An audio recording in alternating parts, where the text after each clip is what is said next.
Hi, I'm Rachel Mills. Today is our second lesson in the fundamentals of art. Today's lesson is about colour. The primary colours, if you don't know, are yellow, red and blue. They're the primary colours because they're the first colours. You cannot make them by mixing any other colour together. That is what the secondary colours are. The secondary colours are made up when you mix any of the primaries together. So the secondary colours are orange, green and purple.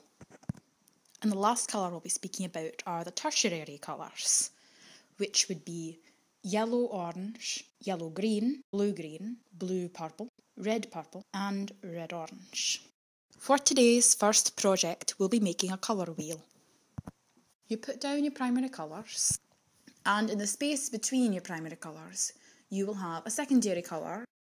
Our second project, which is desaturating. Saturation is basically greying down a colour, the intensity and brightness. Not brightness as in lightness, but brightness as in intensity. So here is a saturated colour, and here is a desaturated colour, and here is a colour that's a bit in between. There's a whole saturation range, just like there was a value range in last week's project.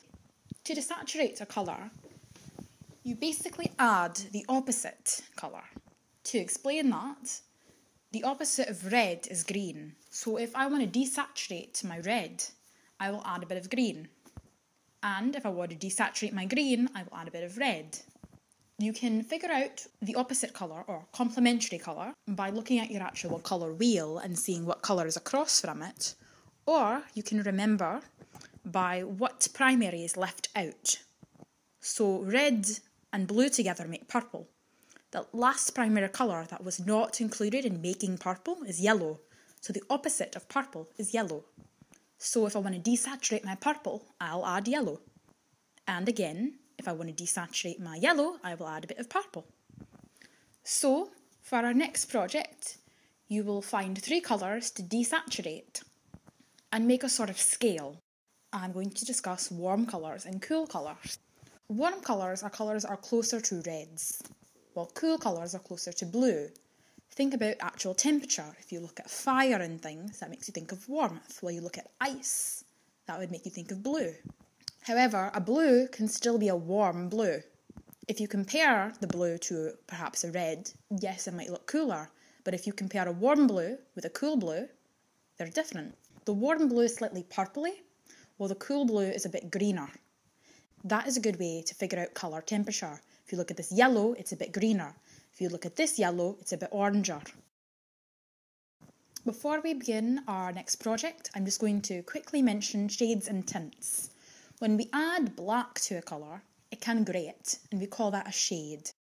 So I would encourage you not to use black to darken your colours, but to instead use those opposite colours. If you are using coloured pencil though, it can be a bit harder to do that, so I would understand if you want to use a bit of black. And a tint is when you add white, which makes a colour a bit more washed out, a bit more pastel, and we call that a tint. Since when you're adding black and white, you don't make a new colour at all, you're just making a shade of your old colour. Pink isn't really its own colour at the end of the day, it's just a tint of red. And the last thing I'm going to mention is the inherent value of colours. Here are colours, and here they are grayscaled. As you can see, the blue is darker than the yellow.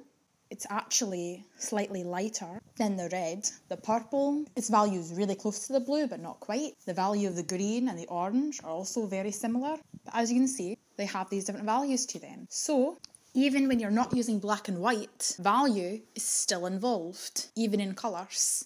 So you should keep that in mind when you're doing your next project, which is going to be an abstract. These are some works by Helen Frankenthaler.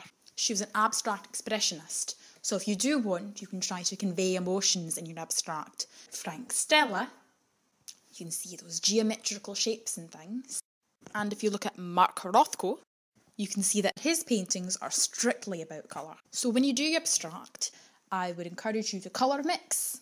I can't wait to see all of your projects. You can send them to our Facebook page. Stay safe, stay healthy, and keep drawing.